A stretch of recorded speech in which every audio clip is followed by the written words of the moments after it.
If you've made goals every year and ended up in the same place, it's not because you're not working hard enough or because you're not motivated enough. It's the fact you were never taught how to make goals. But if you want to guarantee improvement in 2026, we need to actually understand the point of having a goal in the first place. A goal isn't meant to determine your worth. It isn't meant to be a quick life fix. The whole purpose of a goal is to measure and direct the progress you're making on things that move you closer to the life you want. Stop putting all this pressure on your goals. They're not going to save you. If you don't hit a goal, it's not the end of the world. And if you keep treating it like it is, you will be constantly stressed and most likely quit. But let's talk about the reason you actually clicked on the video. When we first think about making goals, we're like, yeah, we're gonna make 100K this year.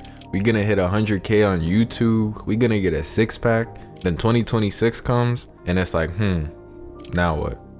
And you wonder why you never hit these goals. Forget all of those outcome-based goals. I need you to focus on output-based goals. That means one number or range you can easily track.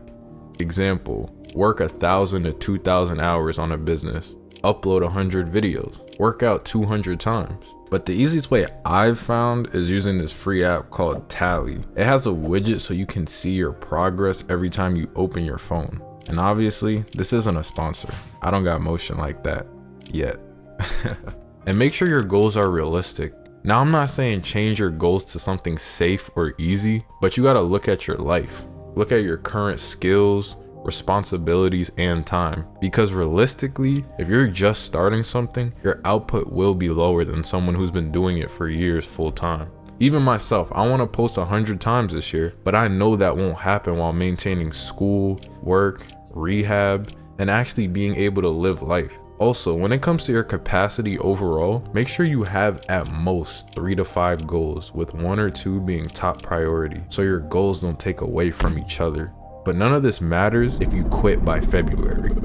You will be consistent if every time you take a break, you don't feel like you're gonna die. I promise you, daily pressure will not turn you into Jeff Bezos. It just makes you avoid work and hate your life. You need to give yourself wiggle room. That's why ranges are helpful. If your goal makes you constantly feel behind, just lower it. It might feel like you're giving up, but that's just your ego attaching too much meaning to the goal. It's completely normal to adjust goals midway because life will always give you things you didn't ask for.